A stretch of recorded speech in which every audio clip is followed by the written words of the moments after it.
Luiz Megali, da Band News FM, acabou de mentir sobre Eduardo Bolsonaro e eu estou aqui para mostrar para você que ele mentiu, mostrar todas as mentiras dele, perfeito? Eduardo Bolsonaro está nos Estados Unidos, pediu para votar de lá, remotamente, em projetos da Câmara. A Band News teve que noticiar isso, teve que dar essa notícia, e o Megali aproveitou a notícia para mentir, como ele faz sempre, mentiras. Então, eu estou aqui para mostrar as mentiras do Megali. Eu peço para você dar o like aqui, se inscrever, ativar o sininho. Para você é rapidinho, é de graça, para mim faz muita diferença. Dá essa moral aí. E vamos lá ver as mentiras do Megali. Fica comigo até o final do vídeo que você vai ver o caráter desse sujeito, beleza? Antes de mais nada, vamos ver o que está sendo dito aqui na reportagem da Band News FM. Eduardo Bolsonaro reiterou o pedido para votar do exterior, só que tem o seguinte: ele está faltando até mesmo nas sessões virtuais da Câmara. O político do PL de São Paulo enviou um ofício ao Hugo Mota para marcar presença pelo celular e não perder o mandato por ausências. E o argumento dele, João Pedro, é que, ora, se era possível você votar à distância e participar das sessões à distância durante a pandemia, por que não seria para mim aqui dos Estados Unidos? A comparação é esdrúxula, mas vá lá, é o argumento que ele tem. Não é esdrúxula. Agora, no momento em que isso pode ser analisado, ele nem para demonstrar ali um gesto de boa vontade participa das sessões. Está faltando, João Pedro. Bom dia não, siga lá. Mostra aí a boa vontade dos deputados de centrão e de esquerda que estão no Brasil, a boa vontade da Erika Hilton, que, como vocês sabem, foi a um evento, acho que uma parada LGBT, não foi parada, foi um congresso LGBT em Portugal, e aí ela aproveitou que Portugal é pertinho da França, muitas horas de voo, e foi assistir o show da Beyoncé, né? Então fala da boa vontade da Erika Hilton, Megali. Pois é, né? Mas vamos continuar aqui. Bom dia mais uma vez, Megali. Olha só, exatamente isso. Após ter pedido à Câmara dos Deputados autorização para exercer esse mandato à distância, o deputado federal Eduardo Bolsonaro não tem registrado presença nem votos nas sessões semipresenciais. Ele está nos Estados Unidos desde fevereiro, tinha que participar dessas sessões de maneira semipresencial, depois de ter enviado esse ofício ao presidente da casa, Hugo Mota, só que isso não tem acontecido, viu? Ele terminou a licença que ele tinha no dia 20 de julho e desde então, nas 6 sessões semipresenciais que foram feitas, ele não participou de nenhuma. Segundo dados disponíveis na página oficial do deputado no site da Câmara, ele tem 13 dias de presenças registrados e 17 ausências não justificadas em 2025. Isso representa pouco mais de metade das sessões que foram feitas nesse ano.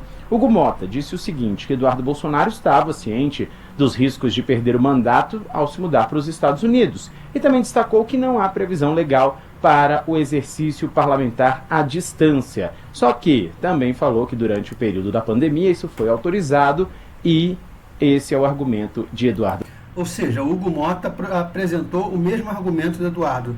O Hugo Mota reconheceu um precedente, que o Eduardo está usando um precedente válido. Vamos lá. Do Bolsonaro. O que a gente destaca aqui, pessoal? Que normalmente nas quintas-feiras ou em outros dias da semana, apesar ou através de uma autorização do presidente da casa, Hugo Mota, a casa permite que os parlamentares registrem ali as presenças através de um aplicativo de celular, o Infoleg.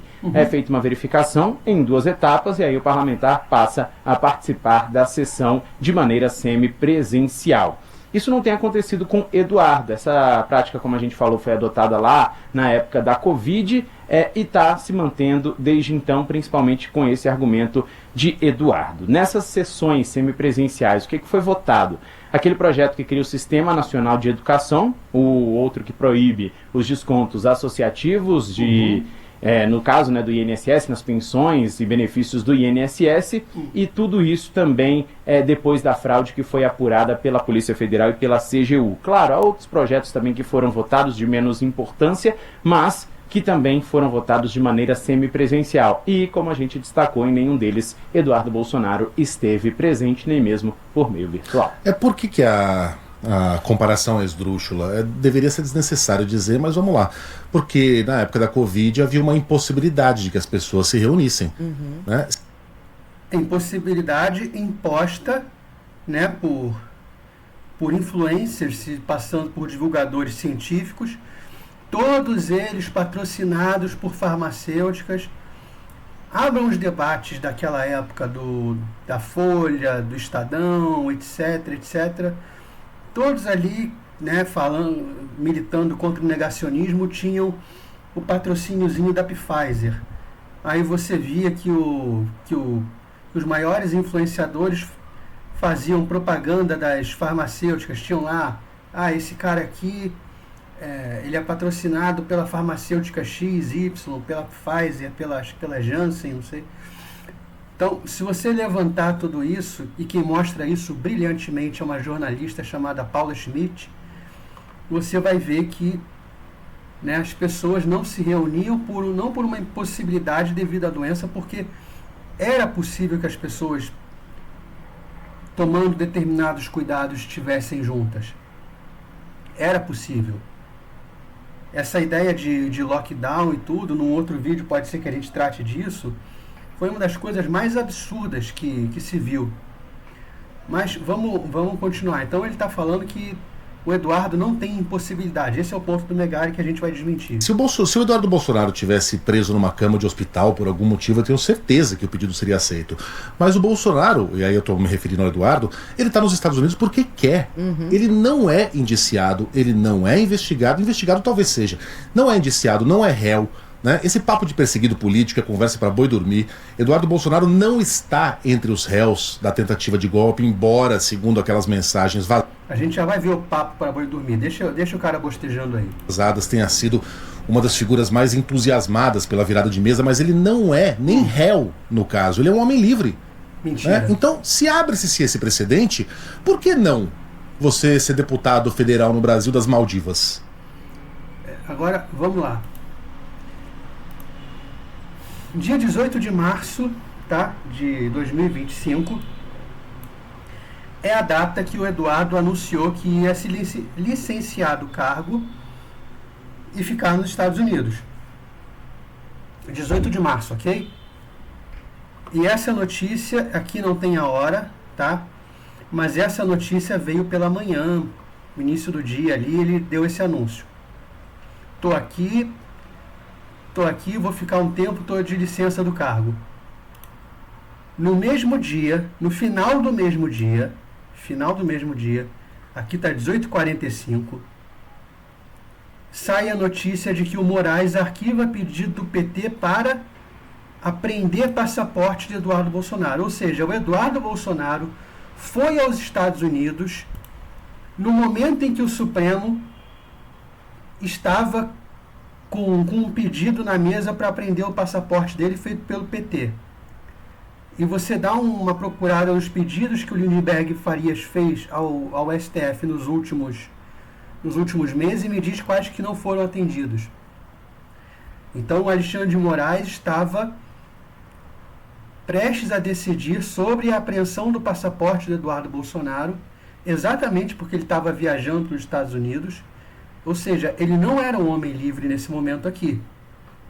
Ele era alguém com uma ameaça de ter o passaporte apreendido sem nenhum motivo razoável, e provavelmente sofreria outras sanções com base em nada, porque a gente já viu como é que o STF age. Então, esse papo aqui do Megali de que ele era um homem livre é mentira. O que aconteceu aqui? Eduardo anunciou, estou nos Estados Unidos. Aí o Alexandre de Moraes arquiva o pedido. Não, tem nada contra ele aqui não. Exatamente o papo do Megali. Tem nada contra ele aqui não. Ele está lá porque ele quer. Tem nada aqui contra Eduardo Bolsonaro. Entende a manobra? Foi arquivado exatamente para mostrar que ele é um homem livre. Quando na verdade o passaporte dele seria retido. É isso que o Megali não está te contando. Tá? Esse é um pequeno detalhe já que o Megali não está te contando, mas tem mais. Tem mais que o Megali vai mentir aqui. Que o Megali ele não para. Ele é a máquina de produzir mentira. O Pinóquio teria vergonha do Megali. Por que não? de Salvador, que seja. Foi eleito pela Bahia, mas não quero morar em Brasília, vou permanecer aqui em Salvador. No extremo, teríamos um parlamento onde não se parlaria, onde não haveria ninguém circulando, porque cada um está lá na sua cidade, na cidade mais agradável. A Brasília é muito seca, especialmente nessa época do ano. Então, para que ficar em Brasília se a gente pode legislar e votar de qualquer lugar, ainda que tenha a capacidade de viajar para a capital federal? Ora, tá na cara que esse é um precedente perigosíssimo que não faz o menor sentido. Não é um precedente perigoso porque ninguém está pleiteando ficar longe de Brasília porque quer, como você está mentindo. A gente está falando de um sujeito que, se pisar no Brasil amanhã, vai ser preso. Não tenha dúvida disso. Se o Eduardo pisar no Brasil amanhã, ele vai ser preso com base em nada, em ilações do Alexandre de Moraes, que a gente já vai ver do que esse cara é capaz. Vamos lá. E olha que eu nem coloquei na equação o fato de que o cara está conspirando contra o Brasil fora do país, né? Quer dizer, é um pedido esdrúxulo, mas tem que ser colocado em votação. Ele não está conspirando contra o Brasil, a gente vai ver isso agora. Acredito eu. Auxílio moradia, imóveis funcionais. Tem tudo isso. Tem tudo isso, continua tendo, né? Claro. Normalmente. Embora ele não esteja usando em Brasília onde ele tem que usar. Cafezinho, motorista, tudo isso aí continua valendo. Isso, né? E a gente pagando por isso. Continua valendo para Erika Hilton enquanto ela estava no show da Beyoncé. Continua valendo o pagamento do salário dos maquiadores da Erika Hilton que se passam por assessores. Continua valendo, Carla Bigato. Continua valendo. Pagando. Deputado é deputado. Uhum. Oxi. Valeu, JP. Então vamos lá. Ele está mentindo aqui, vamos mostrar. O Alexandre, ele diz que está conspirando contra o Brasil. Não, ele está conspirando, entre aspas, exatamente contra isso aqui. Eu já mostrei em outro vídeo. Use sua criatividade de juiz auxiliar de Moraes ao pedir investigação contra a Revista Oeste. Isso aqui é um diálogo que foi vazado pelo Glenn Greenwald, tá? O jornalista Glenn Greenwald, fundador do Intercept Brasil. Isso é um diálogo interno que é inadmissível em qualquer gabinete de juiz que você pensar. E aconteceu no gabinete de um ministro da mais alta corte do Brasil. O último dos juízes, vamos dizer assim, né? O último a quem o recurso chega. Depois dele não se recorre a ninguém. Se recorre ao plenário do Supremo, tá? Mas que são outros ministros. Mas assim, em termos de juiz, vamos falar assim, não tem um juiz acima dos ministros, não tem juízes acima do ministro do Supremo Tribunal Federal. Eles são a mais alta categoria, vamos chamar assim, no judiciário brasileiro.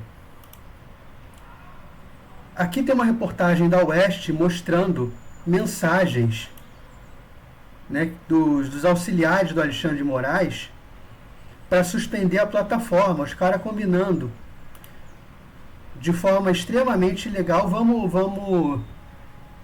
bloquear isso aí. E aqui o pedido surgiu depois de Ayrton Vieira, tá? Juiz auxiliar do Alexandre de Moraes, confundir uma postagem de Alan dos Santos com uma publicação feita nessa rede social do Jason Miller, o Getter. Aqui, novo perfil de Alan dos Santos no Twitter. Como bloquear essa rede social? Então eles estavam querendo bloquear a rede social no Brasil inteiro, porque eles achavam que o Alan dos Santos tinha feito um post por lá, no Twitter, e na verdade era por lá. Então é isso, já que não estão suspendendo o perfil do Alan dos Santos, vamos suspender isso aqui no Brasil inteiro. Qual é a base legal? Nenhuma, é só ditadura mesmo, é só violação da lei, violação da Constituição. Então a Revista Oeste está aqui mostrando essa reportagem. A ideia de suspender a plataforma já circulava entre os auxiliares de Moraes, que o pedido do bloqueio devia ser anexado a uma petição, processo que tramitava sob relatoria de Moraes. Isso aqui é uma das coisas que o Megali fala que o Eduardo está conspirando contra. Se é para conspirar contra coisas desse tipo aqui, esses abusos de autoridade, conspire à vontade. Tá? Isso aqui é mais grave ainda, o Megali não fala disso aqui, o Megali não mostra isso aqui. Isso aqui é trabalho do David Agape e do Eli Vieira. O que se trata isso aqui? As certidões positivas e negativas da Vaza Toga 2. Essas certidões aqui é que determinavam se você ia ser preso ou não, se você ia continuar preso ou não. Isso aqui não foi mostrado, não foi permitido acesso aos advogados dos réus do 8 de janeiro. É por isso que eles estão por isso que o David Agape está divulgando todas as certidões. Tá aqui o nome das pessoas, etc., com CPF, certidão positiva. Então, essas certidões aqui, que na verdade carregam um motivo das pessoas permanecerem presas, não foram dado acesso aos advogados, de forma que eles não sabiam por que exatamente quais as acusações contra essas pessoas. Então o David Agape já mostrou em outra reportagem, tinha gente que fez um post contra o Lula em 2018 e por isso o cara permaneceu preso com tornozeleira, por um post de 2018, pelos motivos mais absurdos. E aí, quando o Eduardo se levanta contra isso, mostra isso lá para o Donald Trump, o Megali diz, ele está conspirando. Se é para conspirar contra o mal, amigo, vamos conspirar contra o mal. É uma pena que o Megali faça de conta que isso aqui não existe, porque sim, é impossível a imprensa não ter notícia disso aqui. Isso aqui viralizou nas redes sociais. Isso aqui chegou a alguns jornais, até foi oferecido.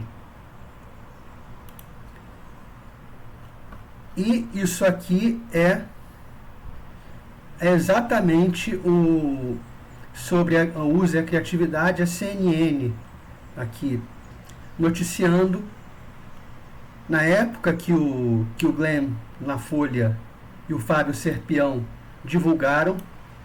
E aqui está escrito: diálogos apontam que Moraes escolhia alvos de investigação e pedia ajustes em relatório.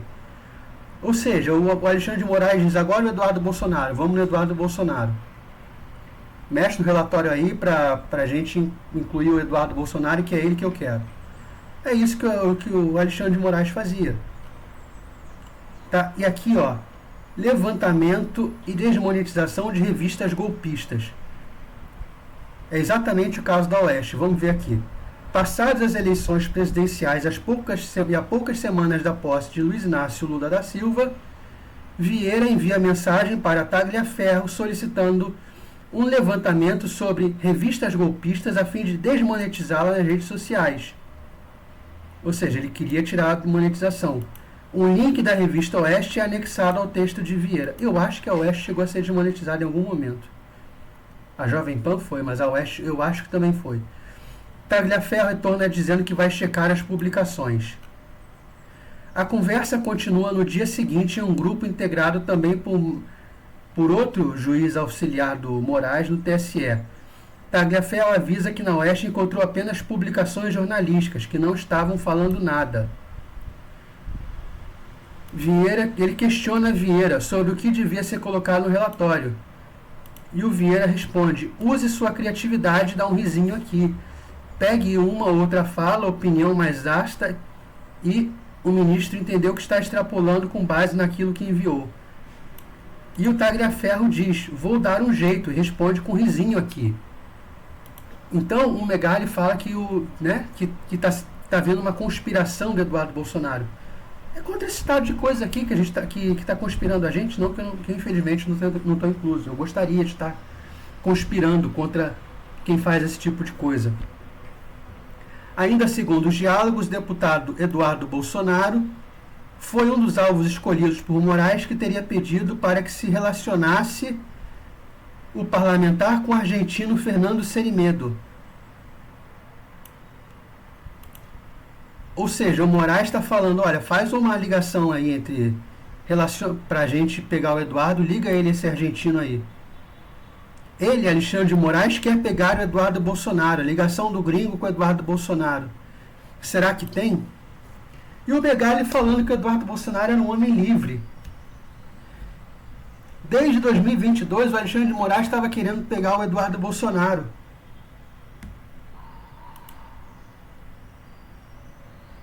Ou seja, Megali mentiu, porque isso aqui foi publicado em agosto, mês passado. Ah não, agosto de 24, desculpa, em agosto do ano passado.